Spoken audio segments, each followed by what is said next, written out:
Hey there, I'm Sarah Porritt, and you are tuning in to the Hear Us Roar podcast. Join me for inspired conversations with Asian women chatting about how ideas and passions can ignite truly transformative journeys.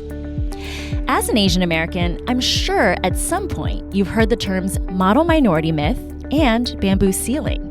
But how often have you thought about the history behind it all, what their impact is on your personal and professional life, and how you can start to break through some of these stereotypes, not only just for yourself, but for your community of peers? In this Conversations with her, I have the pleasure of introducing you to Soon Mee Kim, a mentor, a friend, and the Chief Diversity, Equity, and Inclusion Officer for the Omnicom Public Relations Group. Soon Mee was one of the first of many amazing women that I've met since starting my journey into corporate diversity, and is a true well of knowledge and wisdom that I hope to drink from for years to come. This episode is very personal to me and can also be a bit emotional. These past few years have afforded me the privilege and honor of sharing some incredibly heartfelt conversations with fellow Asian American women who, not unlike myself, have felt some level of invisibility due to the aforementioned stereotypes.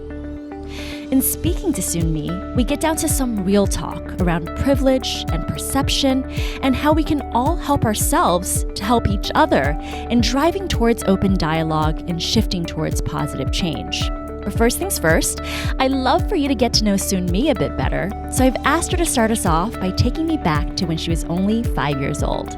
Oh my gosh, I love that question, Sarah. I love that because I recently, it was a few years ago, as part of a coaching program, the question was asked about like who our kind of shadow self is. And as I really thought about it, my shadow self is probably my 4 or 5 year old me. Oh, interesting. Yeah. And so I have this visual of what that version of me was. And it's somebody that is honestly what propels me in the work that I do right now. It's the person who is telling me everything is going to be okay. And I can visualize, that little me down to the kind of texture of my kneecaps, right? The ponytail holders, the marbleized ponytail holders that I used to wear in my pigtails.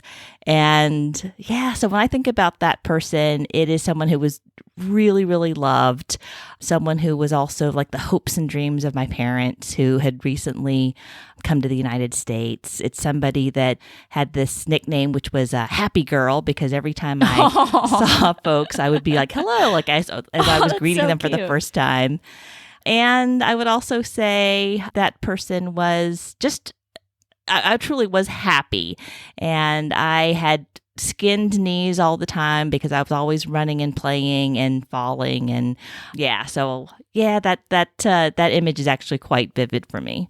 I think you just touched on something that I think is really interesting, which is I feel like every diversity, equity, and inclusion practitioner and advocate has some sort of a personal backstory that's led them towards becoming agents of change. And I'm sure this shadow self, this 5-year-old version of you, had an impact on that. I'd love to understand what the role of a Chief Diversity Officer at Omnicom Public Relations Group is. Would be good to get some insights into that, but also some insights into how your journey has led you here. Sure. So yes, I think that the role of the Chief Diversity, Equity, and Inclusion Officer is something that we've seen a lot of, certainly in 2020. And to just put it simply, I think that role is really one that is charged with driving systemic equity and change within our organizations. It's about the policies and the programs and practices. It's about keeping the organization accountable. And at the same time, it's not the sole responsibility of that individual. It is someone that is really trying to really drive that as a responsibility of everyone, particularly as leaders.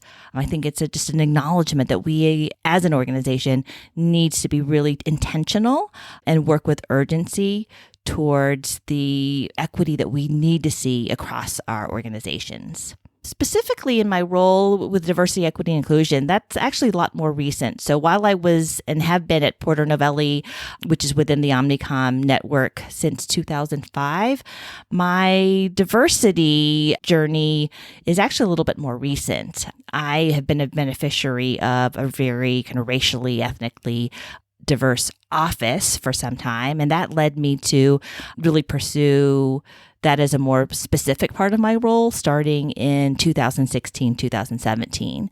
And then as far as like some of the things that have kind of led me to that, when things happen in culture, in our society, and when you are, again, the beneficiary of being in diverse spaces, that means that when we see things, it matters to us. It affects us. It affects my colleague to the left, my friend to the right, and we can't just look at that, I think, dismissively, that when they hurt, we hurt, and when we hurt, they hurt. It goes back and forth, and I think that's the beauty of just being in a rich community.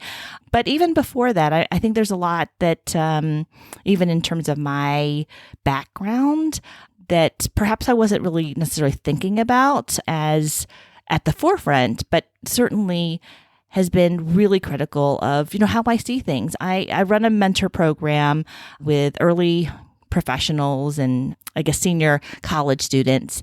And we talk about our identity a lot. It informs so much of how we see the world, how we experience the world.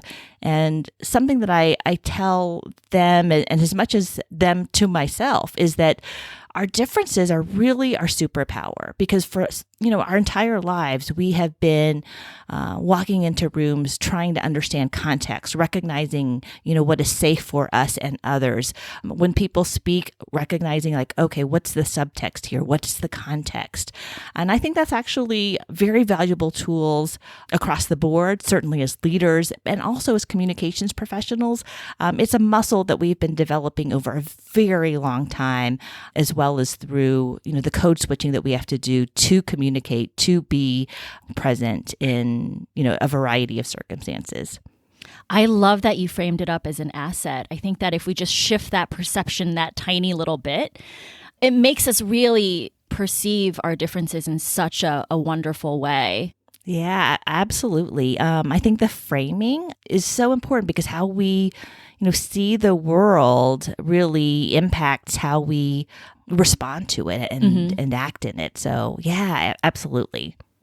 So let's shift our conversation a little bit and start to unpack a few concepts related specifically to Asian Americans. And I want to start with this idea of the model minority myth. Can you help me understand where it came from and what its impact and relevance is today? Oh my gosh, I hate the model minority myth. Don't we all? Oh my gosh. So I know, Sarah, you and I will be in agreement that we are so aware of when people are trying to manipulate us. And I definitely respond very kind of negatively to that, and so much so that I want to just kind of be very contrarian and go the opposite way. But even then, I'm like, I need to be really cautious about, how I respond to things, just a little bit more, less knee jerk and more thoughtful. But I think one of the things that can be misunderstood about the model minority myth, and same thing with the word perfectionist, is we kind of glom onto the positive aspects of the world. I'm like, oh, did you just say I'm a model? Or did you just say that I am perfect? Versus kind of looking at what are the negative connotations with all of that. And so when I think about the model minority myth, I think very often we can, again, focus on I'm a model minority. But actually that is it's based on propaganda. It's based on very intentional efforts to pit folks against one another, but also it was very much a political propaganda tool, back in, the middle part of the previous century, as it related to efforts against Russia, our allies in the East, and the kind of intention around, I guess, Russian propaganda to kind of think about the U.S. and frame the U.S. as racist. Like, oh, well, we can't be racist. If we're trying to create better relationships in Asia, then, we need to really kind of prop up our kind of model minority aspects of thinking about Asian people, because during that time, let's also remember that the U.S. had experienced, or imposed rather, centuries of systemic racism against Asian immigrants to the U.S. So we can just point to the Chinese Exclusion Act, Japanese internment, which had just happened. We can look at all types of elements of history, whether it be the Chinese massacre of 1871. I mean, on and on. When we think about the systemic racism against Asian communities, and then to come up with the kind of model minority myth is pretty interesting and sad, and it really just masks a lot of the challenges that we face today. Perception drives a lot of things, right? It drives attention, it drives resources, and the fact that this myth is in place shifts where some of that attention and resource goes. So as a society, how would you recommend that we start to shift that? It's not going to happen overnight, obviously, but how do we even start to change the conversation in the right direction? So I think there's a few things that we've learned, particularly in 2020, but even before that, is that we just don't know our history. I think that's really, really clear. And I don't know about you, Sarah, but I didn't learn like any kind of Asian American history. If I didn't learn it through the lore that was passed on through my family, my parents specifically, then I had to really look for all of that information on my own. So it's really easy for me to fall into this idea of the model minority myth. And if I'm not necessarily talking about this issue with others, then I often think that like, wow, whatever challenges that I may be experiencing is individual, right? Versus systemic, versus, something that's affecting a larger group. So I think it's so important, really critical, that we know our history so that we can advocate for ourselves, but also to advocate for others. I mean, I don't think folks know the role that Asian Americans have played in civil rights in the United States, and have been in support of other civil rights organizations and groups. And even the term Asian American is political. That term came about really in the 60s to bring together the various Asian groups so that it could serve, together and pull together that kind of thought and resources. I think about even from specifically because I'm Korean, but what affected a lot of women across Asia was the history of the comfort women. And so when I think about and learn about my own kind of history in Asia of the women who were part of one of the largest human and sex trafficking incidents in history, then that makes me understand a little bit more and empathize more with what is going on with the Yazidi women and what's happening in so many parts of the world as it relates to women and trafficking. And just our history is so critical for us to just truly be advocates for ourselves and for others. Yeah, I think that's really, really great advice. And you know what I'm going to ask you to do after this, right? Which is for the website, would love for you to share with me and everyone listening a list of resources that they can start to dig into to understand their own histories a bit more. I think that will be awesome. I'd be happy to. I also want to touch on this idea of the bamboo ceiling. Can you explain to me a little bit more about what it is and how much weight you feel like it still carries in today's time? Oh my gosh. Well, so just to begin with, the bamboo ceiling, similar to what we talk about with the glass ceiling and other ceilings, is that sure, that as those of Asian descent, you can get to certain levels within organizations, but there is definitely a ceiling. And I actually see that over and over again, because again, whether it's through stereotyping or the model minority myth or what have you, is that often to be a model minority is to be silent, to be either considered subhuman or superhuman, but all the same, you're denied your humanity. I don't know about you, Sarah, but there'll be times when I've said something or done something. It's like, oh, that was well written.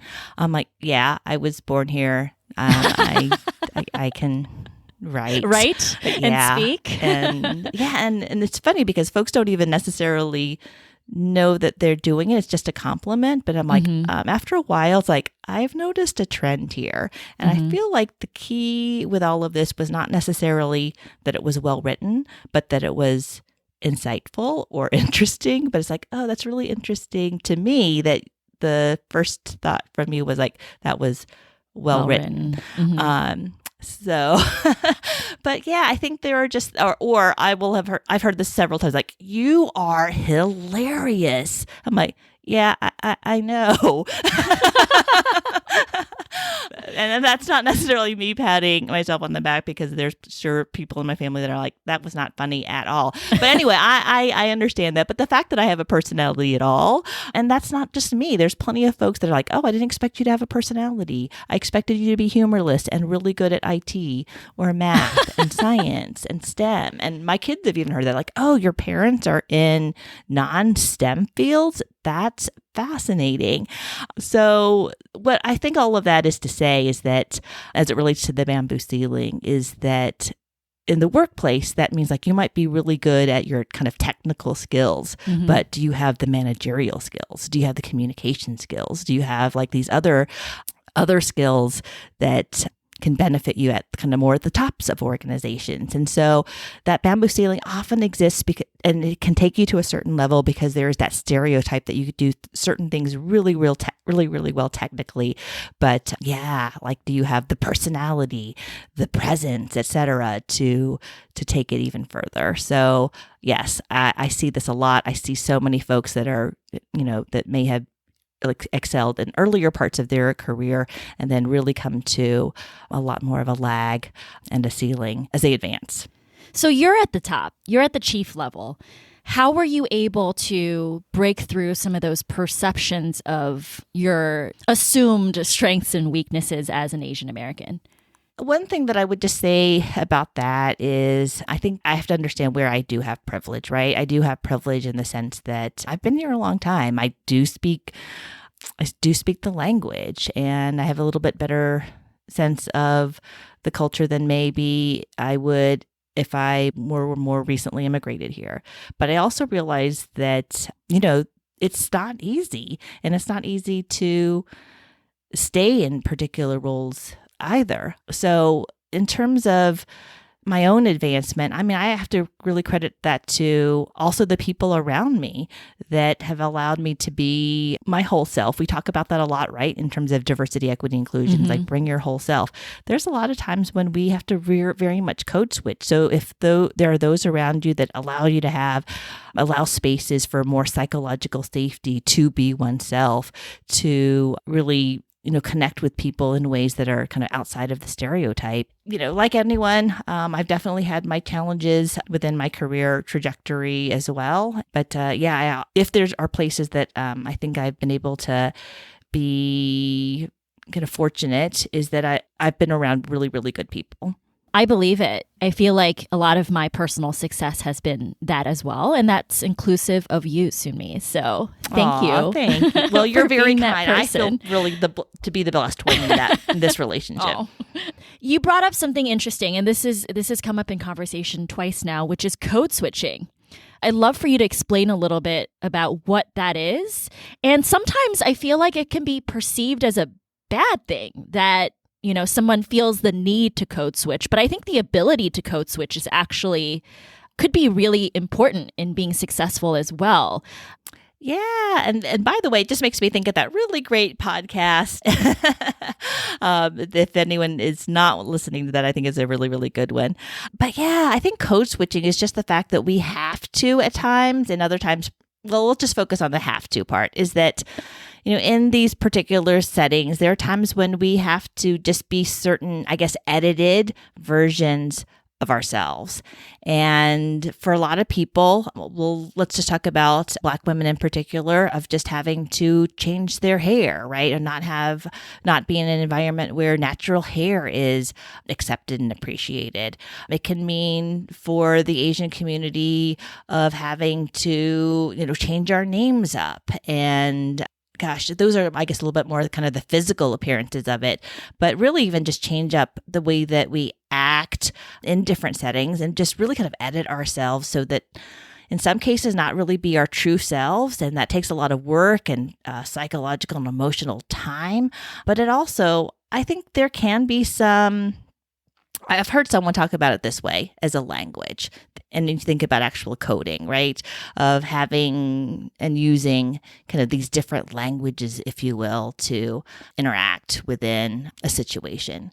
Now, again, the bad thing about it is like, you know what? Some people, they don't even have to think about it. They don't have to think about it. They can just be themselves.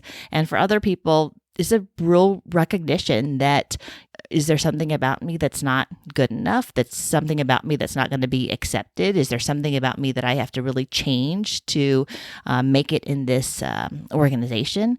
And, you know, I think we shouldn't diminish what that toll that is, you know, in terms of who we are, our psyche, and how we operate in the world.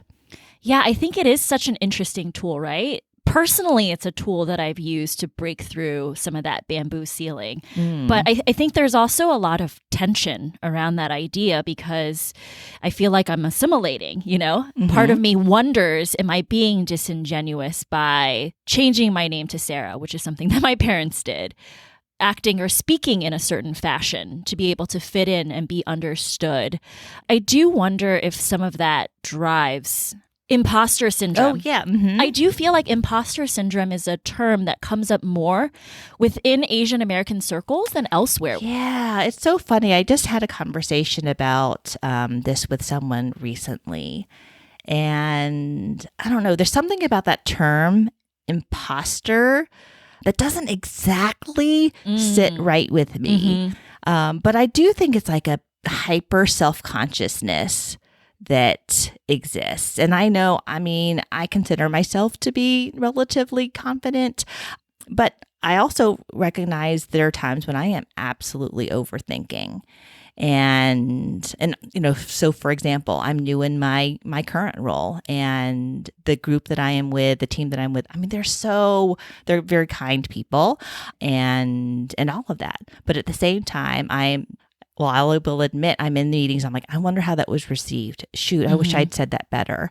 Gosh, I wish I'd, you know, said that a little bit more succinctly. Or I'm listening really deeply to cues. I'm like, oh, I need to speak faster and get this, you know, communication more quickly and try to match the tone of what's going on. Now, some of that is just smart because you have to really be attentive to new environments. But I also know that it is like, I wonder if everybody else is going through the same kind of sense of like overthinking that I might be. And as I talk to like other folks in their environments, and particularly in their new environments, you know, there's a lot of folks that are really doing the same thing. And I've thought a lot about this, and Sarah, I'd love your thoughts as well, is that, you know, there's so much about, I will say, Eastern or Asian culture that is about the community, right? About us as a collective.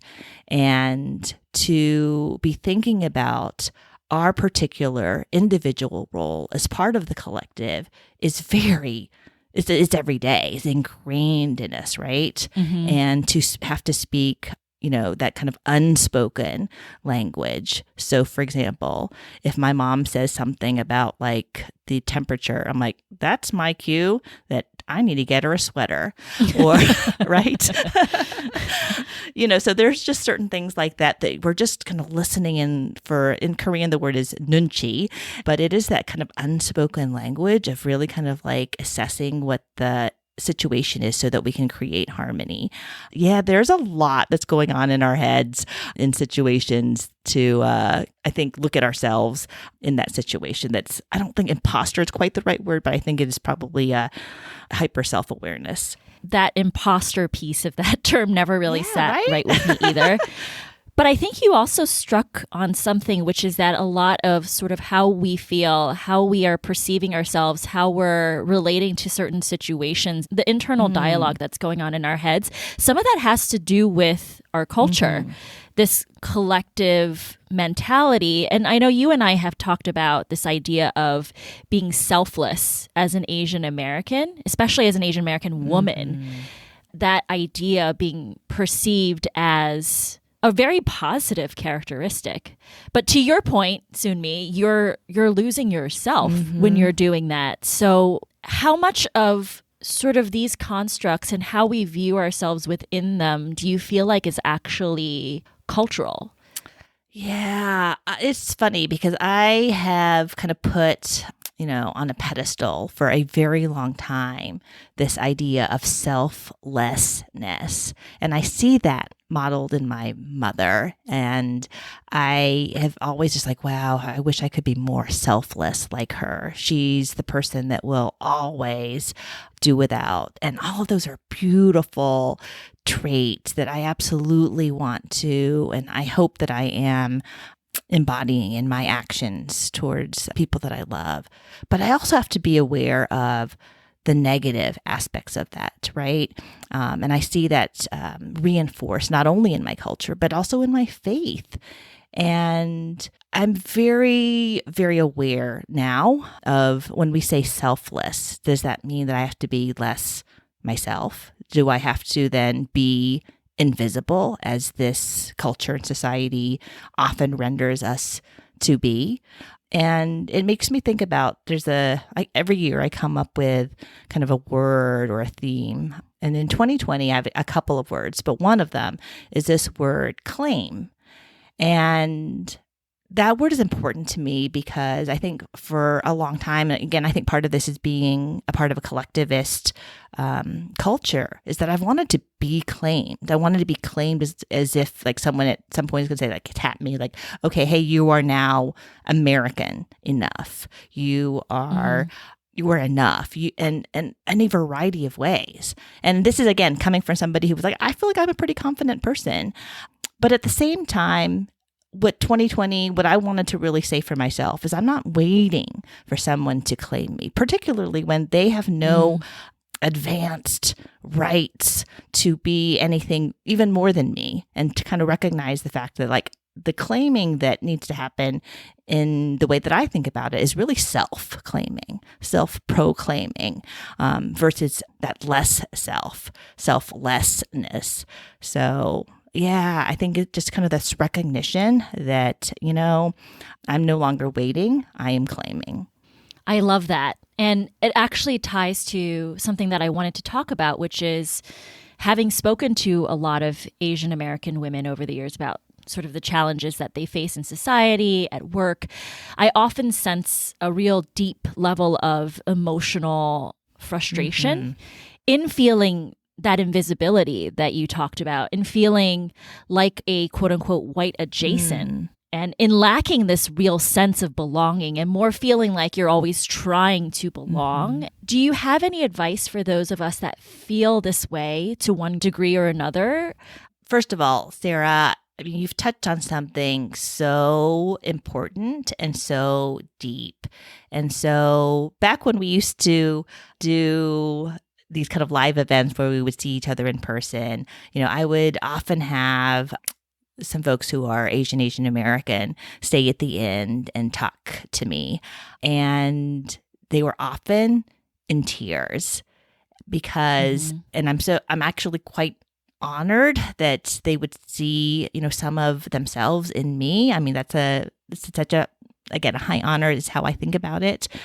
And they're often in tears because they, within their organizations, perhaps even broader than that, are invisible, that they're often seen as invisible. And that is so connected to this idea, this mistake, this mythology of the model minority. And so just to be so unseen, overlooked, not to be treated as a full person with a personality and talents and gifts outside of the stereotype. I mean, it's really painful.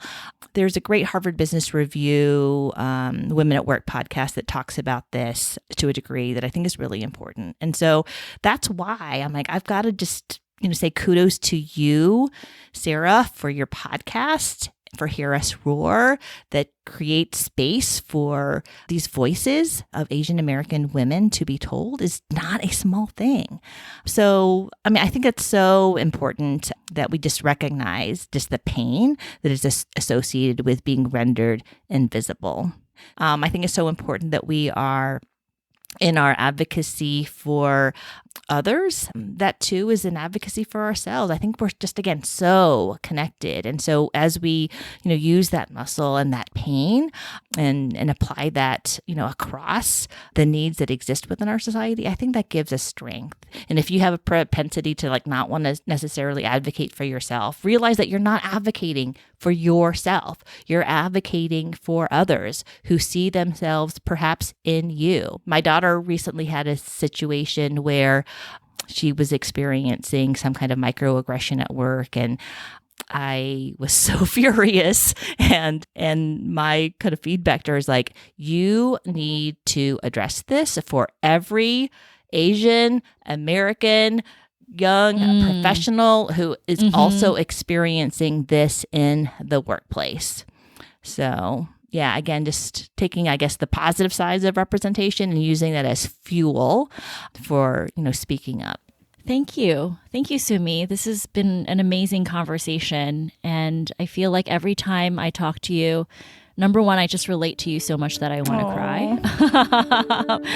But also that there's just this level of depth and empathy and wisdom that you bring that I appreciate so much. So thank you for this conversation and for every conversation we've ever had. Like I said, I adore you, Sarah. You're just an amazing human being. And again, just the space that you created so that people are visible and have voice is no small thing. So I thank you so much for you. And I thank you for tuning into the Hear Us Roar podcast. If you enjoyed my conversation with Soon Mee, please comment and be sure to hit that subscribe button. Also, pop over to www.hurpodcast.com so that you can stay up to date on all the latest episodes. It's a great way for us to keep in touch so that I can continue to encourage you to see your passions blossom. I'm your host, Sarah Porritt, and until next time.